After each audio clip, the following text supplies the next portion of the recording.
It's time to take a look at what's happening around Wyoming for Tuesday, February 10th. I'm Mac Watson. The 68th Wyoming Legislative Budget Session opened on Monday at the Capitol in Cheyenne.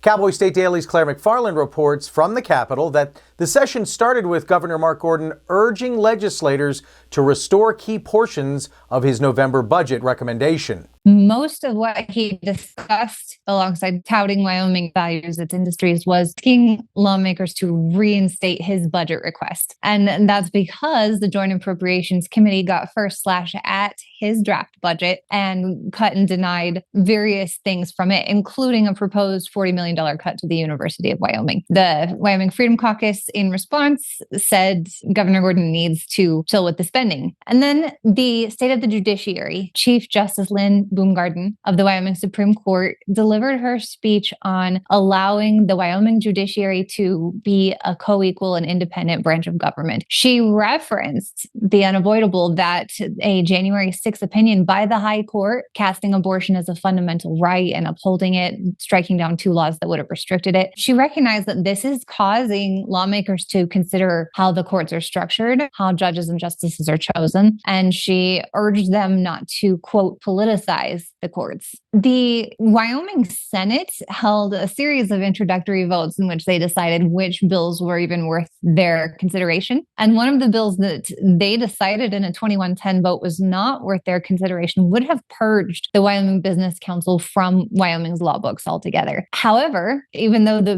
Business Council CEO Josh Durrell was pleased and called it a decisive win, he said, look out, because there is still a budget amendment that would defund the council. Now, it stands to reason that the Senate could change that budget amendment. Today's vote indicates they might, but it is viable at this juncture. The Legislative Joint Appropriations Committee proposed multiple cuts and denials to Gordon's recommendations in its second draft version of the budget. Now, the Wyoming legislature will grapple with the third and later drafts until it sends a budget to the governor's desk around the first week of March.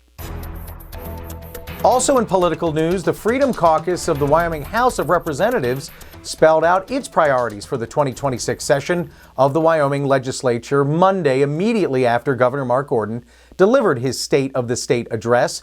Cowboy State Daily's David Madison reports that their press conference outside of the state capitol was pointed and direct. When the governor referred to the Freedom Caucus as Club No. Now, they took offense to that and put their own spin on that phrase a couple of times and really said, we're about yes. We're about yes to our agenda, which has heavy emphasis on protecting unborn children and banning abortion, which has a lot of emphasis on getting smut out of libraries. And they took issue with the University of Wyoming as well. They also talked a lot about election reform, pen and paper ballots. Also today, a big priority for the Freedom Caucus was to get a slate of election reform bills introduced to the House for consideration. They needed a 2/3 majority to be introduced. They didn't get that. A coalition of Republicans and Democrats spoke out and voted down many of these measures. Representative Filer from Cheyenne noted that there were just some problems. Representative Rachel Rodriguez Williams from Cody opened the press conference saying that, quote, the Freedom Caucus exists for the people of Wyoming. We are doing the work of the people, unquote. 2 people are dead after their semi-trailer exploded when it hit another semi that was parked illegally on the side of Interstate 80 near Green River on Sunday. Cowboy State Daily's Greg Johnson reports that authorities say the crash and explosion looked like a movie scene. It exploded on contact, and the 2 people who were in that second semi-trailer were killed. I talked to the incident commander with the Green River Fire Department, who said that it was a pretty bad one and very unusual in the fact that there was an actual explosion there, and they came and it was already fully engulfed when they got there. And so their main focus was just getting water on it and keeping it contained to just the crash area and not have it start a wildfire, getting into the grass and everything. Now, authorities have not released the names of the deceased since the investigation is still ongoing. Meteorologists are monitoring an incoming winter weather system that they say will provide western Wyoming's snowpacks with high-quality snow. Cowboy State Daily's Andrew Rossi reports that Meteorologists are saying this storm could provide the best and heaviest snow of the season. It's not that this incoming system is necessarily different from anything we've had this winter. The fact that's different is that we no longer have a high pressure ridge settled over the Rocky Mountains that's funneling that winter weather away. So the moisture and the cold air that's descending from the Pacific Northwest and the Arctic Circle is going to reach Wyoming, and there's nothing stopping it from reaching Wyoming. So it's not going to be immediate. We're looking at maybe some rain, snow flurries in the lower elevations while the mountains get most of this initial wave of winter weather. But as Cowboy State Daily meteorologist Don Day put it, this week's weather is a sacrificial lamb that's going to make the incoming winter weather systems more impactful as we go into the latter half of February and into March. And we're talking about high quality snow, wet, heavy, high water content. That's exactly what you want building up the snowpack. Now, the incoming winter weather has already affected Wyoming.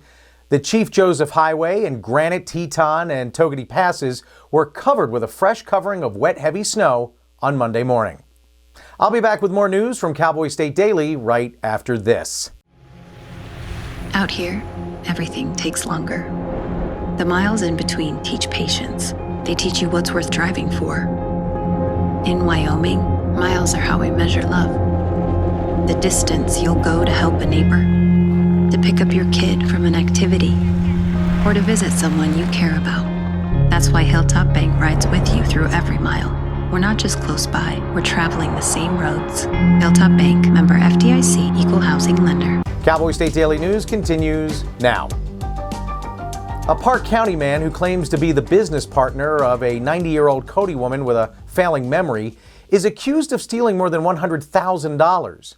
Cowboy State Daily's Greg Johnson reports that Joseph Newton is accused of stealing from her over at least a 3-year span. Looking at the court documents, that they've had kind of a trouble really adding it up because apparently he was some kind of business partner with her. What they believe is he used that position to get money, and the money was allegedly used to pay for bail for himself and for other people. Some of it was like $50,000 for construction on a property. 60-year-old Joseph Joey E. Newton has been charged with 3 counts of exploitation of a vulnerable adult for allegedly convincing the elderly woman to write him dozens of checks for large sums of money, including money for bail and attorney's fees, according to Park County Court documents. Although it's been balmy in Wyoming, the Arctic blast that hit Texas and northern Mexico is slowing the spread of the New World Screwworm. Cowboy State Daily's Kate Meadows reports that while that's good news, it doesn't mean the strict monitoring will let up anytime soon along the U.S.-Mexico border. The New World Screwworm is a devastating fly. It actually burrows into the open wound of an animal and then gets into it, goes around and around like a corkscrew. That's how it gets its name. The screwworm lays its eggs in open wounds. And so then the further that it burrows into that wound, the bigger it makes the wound. And it can actually be life-threatening to cattle. The screwworm is being closely monitored because officials say one case has been reported in a cow less than 70 miles from the border. The horror comedy movie Sharktana begins filming at the Lost Horse Lodge in Montana on Monday. The movie is about warm temperatures melting ice that held sharks frozen in a remote cave.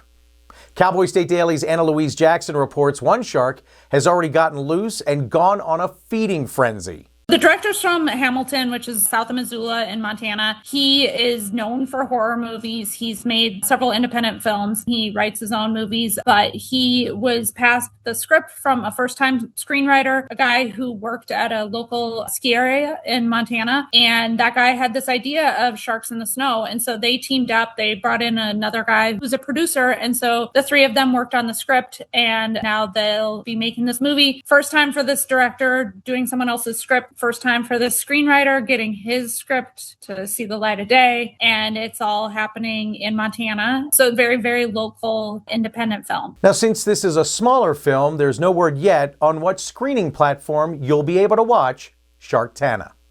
And that's today's news. Get your free digital subscription to Wyoming's only statewide newspaper by hitting the daily newsletter button at cowboystatedaily.com. And you can watch this newscast every day by clicking subscribe on our YouTube channel or listen to us on your favorite podcast app. Thanks for watching. I'm Mac Watson for Cowboy State Daily.